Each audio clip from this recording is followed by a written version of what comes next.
I just wanted to say that I don't think Blossom Goodchild has made a mistake by putting this information out there in the world. If nothing else, it has opened up a global chat, a global dialogue about a subject that we need to start to educate ourselves on. There's a lot of speculation about whether UFOs or aliens or these sort of mystical sightings that pan back apparently throughout the ages.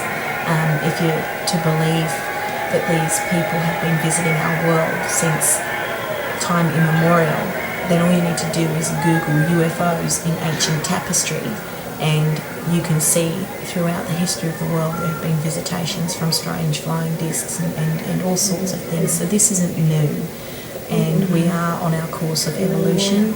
We are on a course of consciousness as well, which is why our physical bodies may have reached their pinnacle or plateaued at least at one of the best forms that we will ever be on our road to evolutions. But at the same time, our minds are lagging far behind. Our minds are in the gutter, and it's sad, it really is. And when you read the letter from the Federation of Light as posted on Blossom's website, you can see that there is messages in there that can only come from a higher source. It's really sad how human beings don't respect our bodies and our minds and our planet, and we're hurting ourselves. And as such, it's quite possible that we could be hurting other planets and other beings in our universe, and they may need to stop us in order to save themselves. So although we're opening up our consciousness and we're opening up our minds, and we're hoping that these visitations and beings that come to us come in love, if they don't come in love, then frankly we are in a lot of trouble. And that's why we need to open up dialogue, we need to hold conversations, and we need to try to educate ourselves as much as possible, which means we need to start opening up our minds and accepting the information from the higher source, the higher energy that makes us live, that makes our world go round. And it's that energy that will help to guide us through these times in future, and they are very, very uncertain times. And I think that although we might have some troubles here on Earth, if we have troubles come from an extraterrestrial form, then we are in bad times. We don't even know what we're dealing with. So let's just hope that as if we can send out more vibrations of love and higher consciousness and energy and love and light and power and laughter and fun and happiness and evolution and a higher form of being, then hopefully that's what we're going to attract to us from an intergalactic point of view. We know that in our personal lives, just here on Earth, our own personal energy, if you're a negative person, you tend to attract negative things in your life. If you're a positive person, you tend to attract positive things. Now, if you think about that on a global scale, if we're all sending out our mental and our spiritual messages to the universe, imagine what we're attracting. If the world is in a negative state of affairs, then we're going to attract negative forces to this world.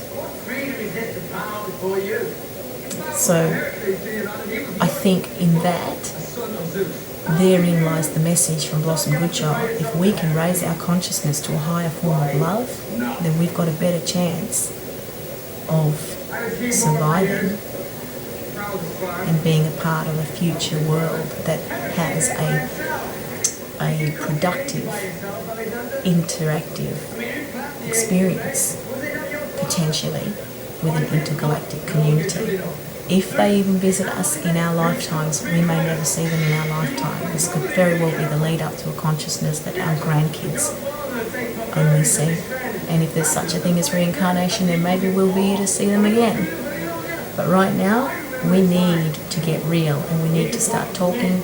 And I think that Blossom has done that. And I think that by opening up our hearts to love, then we've got a better chance of attracting good things to our world. Because it looks bad at the moment. If we've got too many bad things happening on our planet, and that's what it looks like to me, then we could potentially attract negative elements to our world. If you subscribe to the law of attraction, as such, if you subscribe to the laws of the universe, which is light and darkness and all the shades in between. So for that, I think that Blossom has done a good thing, and I respect her. And if I had an opportunity to meet her, I would tell her this message to her face and thank her very much for the positive message of truth and love and light that she's given to us and hope that she's given us. And I would just also say that it's people like Blossom Goodchild that our future generations will look back on and say, you know what, they were pioneers. They did something against the odds, and they really risked everything to help to save the future of our world. And that is what Blossom has done, and that's what I appreciate, and that's what I thank her for. So keep talking, and keep the love flowing, because if you don't know what's out there. Thanks, bye.